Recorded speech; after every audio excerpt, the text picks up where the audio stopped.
Бірге арайлым мен YouTube арнама осы сүйек жаққа сүйек болады сол сүйектің бойымен Амина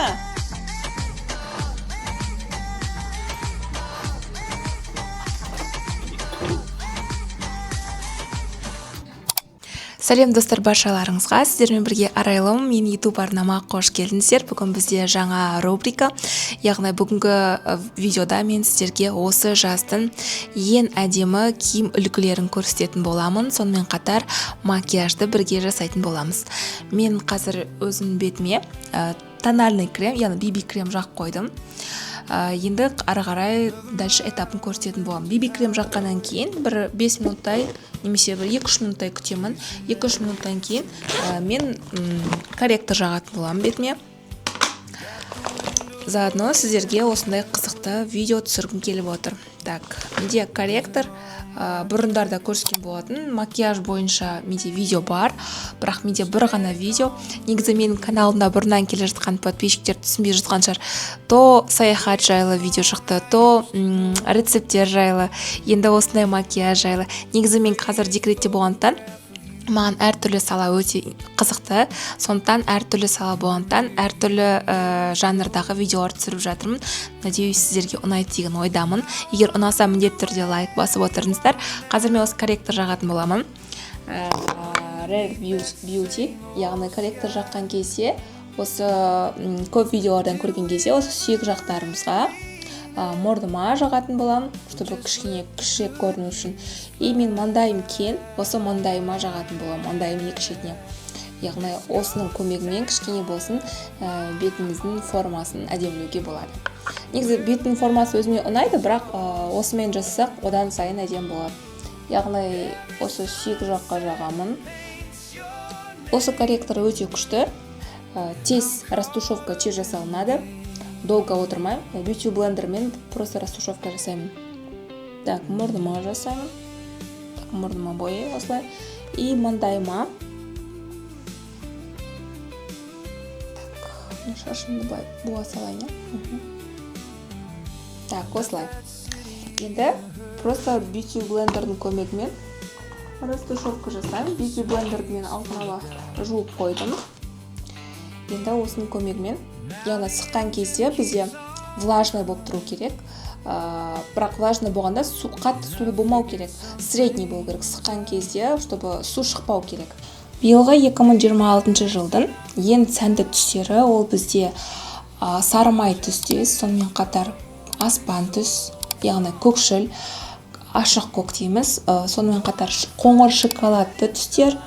И ең соңғы ол бізде яғни пастельный тона. Яғни осындай түстер бізде осы 2020 минимализм түстер. Маған өте қатты ұнайтын түстердің бірі.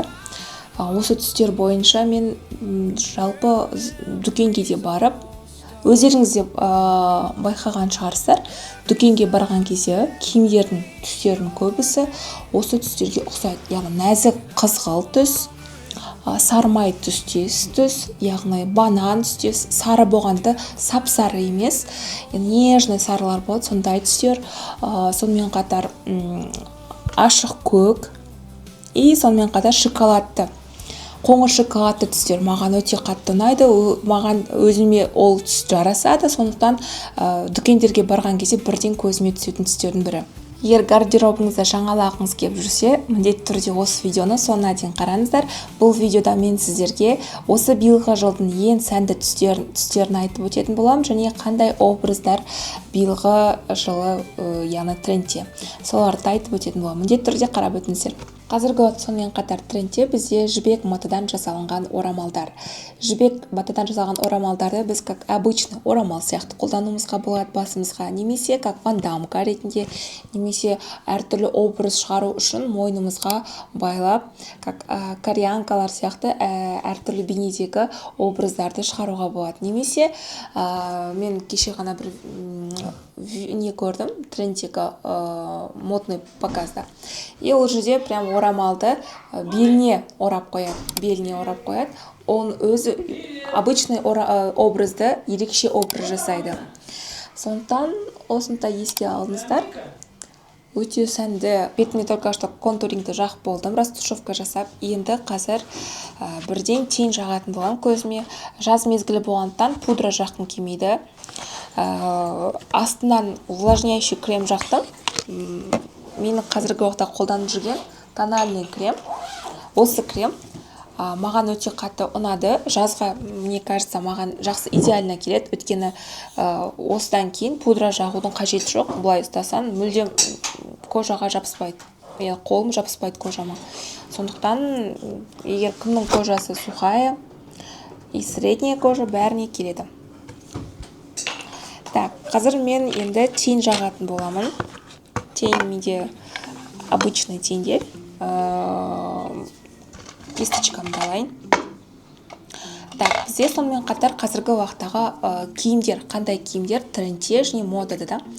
Ең бірінші ол оверсайз киімдер, яғни кен пиджактар, шалбарлар, немесе монохромды образдар, яғни олар бізде асты да үсті де бірдей түсті киімдер, однотонный киімдер трендте. Және леннан жасалынған киімдер, олар бізде шалбар, көйлектер, юбкалар, лен зығыр матасынан жасалынған көйлектер. Олар трендте. Олар жазға, мне кажется, өте идеально келеді. Ыстық тартпайды матасы, киімге де өте ыңғайлы. Және сонымен қатар спорттық киімдер мен классикалық элементтерді бір-бірімен араластыру. Ол да қазіргі уақытта бізде. Мен бірінші осындай ашық қоңыр түстен бастаймын. Ашық қоңыр түсті алдым. И осындай кисточканы аламын. Пушок көбіректеу и жеңіл түрін.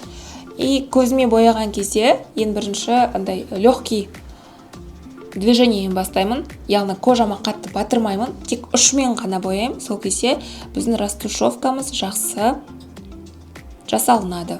И біздің тенімізді жақсы жағылады. Бұл тенді қолданған себебім, яғни қорықпай жаға беруге болады. Андай қатты менің кожамнан бір 2 есеге томны тень. Сондықтан жақсы келеді. Бояған кезде осы сүйек, көзімізде сүйек болады, сол сүйектің бойымен бояп шығатын боламын. Сүйектің үстін бояп шығамын, яғни. Когда бір макияж өткен кезде курсын, маған солай үйреткен болатын. Сондықтан соны қайталап жүрмін. Бірақ все равно макияж өткеннен кейін сам себе визажист курсын дополнительно тағы да өту керек болатын сияқты. 2 жылда бір рет, потому что ұмытып қаласың, постоянно боянбағаннан кейін. Так, осылай бояймыз көзімізді. Аяқ киімге келетін болсақ, биылғы трендте бізде аяқ киімдерден балеткилар, яғни торлы, сеточный матадан жасалынған, және кроссовкилар ретро стильдегі. Кішкентай өкшесі кішкентай туфлилар в трендте. И лоферлар өте ыңғайлы және жеңіл. Так, мен бір көзімді бояп болдым, мен екінші көзімді бояйтын боламын. Так, бұлай тенді алғаннан кейін міндетті түрде қолыма осылай жағамда и осылай артық тендерді шығарып алатын болам, чтобы көзіме жағылған кезде әдемі жағылу үшін. Осылай асықпай боянсам, макияжымда әдемі шығады. Так, сонымен қатар осы видео үшін мен кеше Zara дүкеніне барып, биылғы жылдың қандай образдар бар екенін көріп қайттым, өзіме киіп өлшедім және әр образды қазір сіздерге көрсетіп, сипаттап айтатын боламын. Мен уже бірінші қоңыр түсті боядым. Енді екінші кисточка алам, кішкене, мынаның пучогы үлкендеу болса, мынау кішкене төмендеу осындай. Омен келесі қоңырқай түсті алам. Бұдан да кішкене түсі төмен, яғни жоғары. Бірінші образ бізде өте нәзік образ. Бұл образбен біз кафеге, ресторанға, немесе серуенге шығуға да болады, жұмысқа да шығуға да болады. Өте әдемі образ, нежный, маған өте костюм қатты ұнады. Бірақ қазіргі сезонға кішкене қалыңдау сияқты, бірақ маған в целом кешкі серуенге өте жақсы. Мен бұрын корейский дорамаларды көп көретін, бірақ қазір көрмеймін, бірақ бұрындары жиі көретін. Сол кезде солардың әрбір модельдегі киімдерді қарайтын да, қандай образдар киді екен, маған өте қызықты болады. И маған бір байқағам сондай стильдегі киімдер жарасатын сияқты. Сондықтан Зараға кірген кезде осы костюмды алып киіп көрдім. Вроде маған ұнады. Бағасын да көрсетіп қойдым сіздерге. Менде қызғылт жемпір болғанда легкий. Кешкі салқындарда, мысалы речканың бойында прогулка жасаған кездері киіп алғанға өте ыңғайлы. Және маған бұл жерде түсі өте қатты ұнады. Ашық қызғылт, яғни роза күшті, бірақ матасы күндіз киюге жарамайды. Тек кешкі салқындарда ғана кисеңіздер болады, өйткені күндізге ол кішкене ыстықтау болады. Маған Зарада ұнаған образдарды тек таңдап осылай киіп көрдім. Сіздерге қалай образдар ұнап жатыр ма? Егер ұнаса, міндетті түрде комментарийға өздеріңіздің ойларыңызбен бөлісіп өтіңіздер. Так, мен бірінші осылай темный оттенокпен астыңғы жағын боядым да, екінші бағана ең бірінші қолданған пучокпен жоғары қарай былай көтерем. Растушевка жасаймын. Вроде жаман емес сияқты. Үшінші образ ол бізде сары топ, яғни маған өте қатты ұнады. Бұл топ биылғы трендтегі түстердің бірі. Сары май түстес, маған өте қатты жарасқан сияқты. Жақсы идея негізі. Кешкі салқында, күндіз болсын, кигенге ақ шалбарлармен, ақ юбкамен өте жақсы үйлеседі. Маған қатты өте ұнады. Төртінші образ ол бізде сұр футболка. Қарапайым, бірақ күнделікті киюге өте ыңғайлы образ. Маған матасы өте қатты ұнады. Жеңіл, киген кезде, яғни кожаға приятно, прям қыспайды, немесе терлетпейді, прям киген кезде удобно. Болады ғой футболкалар киген кезде ешкім кимейді, постоянно сол киіммен жүргім келеді. Вот сондай екен футболка, маған өте қатты ұнады. Простой, но скромно, әдемі көрінеді. Так, ұмытып кеттім ғой, мына үлкен кисточкамен. Теперь растушевка жасайын. Так, келесі образ бізде леннан жасалған, как рубашка, да, леннан жасалған рубашка белый. Бұл тоже скидкамен тұрды, маған сондықтан ұнады. Матасы тоже жақсы екен, маған ұнады, бірақ под вопросом, если бұдан да лучше вариант кездесе, можно басқасын алуға. Алтыншы образ ол как ақ шалбарлардың, юбкалардың үстінен кигенге өте ыңғайлы. Матасы таза 100% хлопок, маған өте қатты ұнады. И цвет ұнады, сиреневый. Прям цветі маған қатты ұнайды, сиреневый, ашық түстер. Так, мне кажется, көзімді болған сияқтымын. Теперь маған только алдыңғы бөлігіне осындай кисточка аламын. И ашық түсін аламын. Уже менде ашық түс бар екен. Қолыма жағып аламын, керек емесін. И көздің алдыңғы бөліктеріне жағып шығамын. Так, дәл солай көздің астыңғы бөліктерінде боятын боламын. Ол үшін маған басы тонкий кисточка керек. Примерно осындай. Осы екі кисточканы қолданатын боламын көздің астыңғы бөлігіне. Так, бізде 5-ші образ сиреневая футболка болды. Менде мен суретке түсіріп алған, просто соған бойынша қарап жатырмын. 7-ші образ ол бізде жасыл көйлек. Маған бұл көйлектің стилі ұнады. Именно сондай стилер өте қатты ұнайды екен. Бұл әрине кешкі салқында ресторанға болсын, кафеге болсын, әртүрлі туған күн болсын киюге өте ыңғайлы и әрі стильді көрінеді. Маған өте қатты ұнады. Матасы 100% тоже бұл жерде хлоп.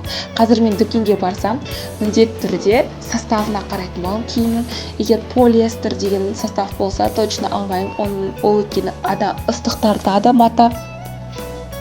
тартады мата. И оны кигеннен лучше кимеген жақсы. Так, ең бірінші көздің астын бояған кезде бағанағы қоңырқай түсті алатын боламын. Менің кожамнан кішкене бір-екі түске қоңырқай. Сонымен көздің астын бояп шығамын. Так, екіншісі одан да темныйлар түсін алатын боламын. И осы жерден бояйын. Так, мына жақтан бояйын аны. Көк костюм да? Асты үстімен көк костюм. Маған бұл образ ұнады. Аспан көк түс биылға өте танымал. Бағана сіздерге айтып өткендей трендтегі түс аспан түстес түс. Ашық көк өте қатты ұнады. Жинақы образ, кез келген жерге киюге болады. Әрі современный көрінеді. Маған өте қатты ұнады. Бұл образ бізде бағасы қанша болды? 39 мың теңге қойдым, кажется. 39 мың теңге болды. Аспан түстес. Тоже под вопросом қойдым, но можно в будущем оны алуға. Так, 9-шы образ бізде ол жасыл топ, яғни, бұл менде кофта үстіге киінге. Бұны біз тоже юбкалармен, шалбарлармен киюге болады. Өте әдемі, жеңіл матадан тігілген, горошек түстес. Және ыстық күндері оны кисе өте ыңғайлы, ыстық тартпайды.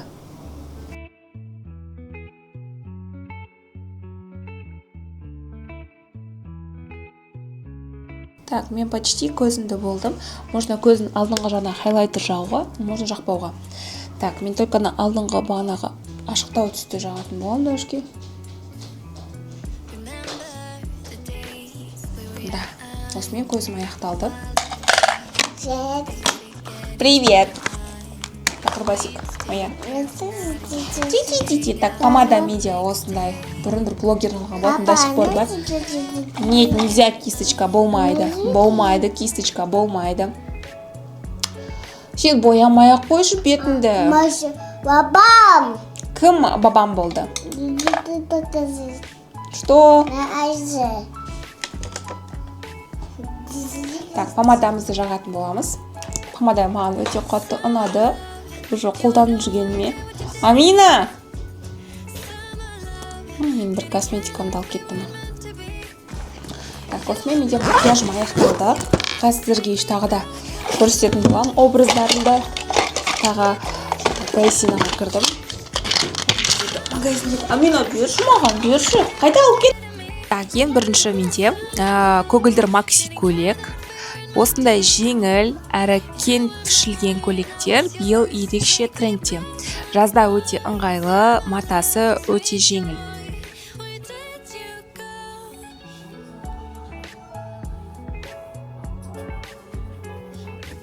Ақ топ пен ақ шалбар мендегі қазіргі уақытта. Ол total white образдар ешқашан сәнен қалмайды. Жазда ақ түсті маталар ерекше әдемі көрінеді. Жалпы жазды күні қап-қара киінсең, одан сайын как будто ыстықтайтын адам сияқты сезім болады.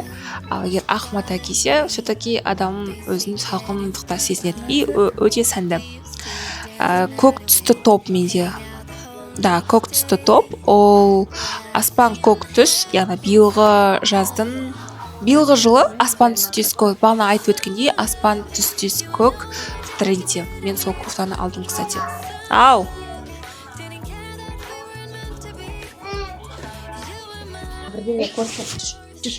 Қазір мен Тимодан еще заказ берген болатын. Соған анпакинг жасаймыз. Так, все, достар, осымен менің макияжым аяқталды. Сіздерге ұнаса міндетті түрде лайк, комментарий басуды ұмытпаңыздар. Мен үшін ол өте маңызды. Алдағы видеоларда тағы да әртүрлі видеолар түсіретін болам. Міндетті түрде видеоның арасында рецепті де салып отыратын болам. Сондықтан мен каналыма жазылыңыздар. Кім бірінші рет міндетті түрде каналыммен танысып өтіңіздер. Менде әртүрлі рецептер, видеолар бар.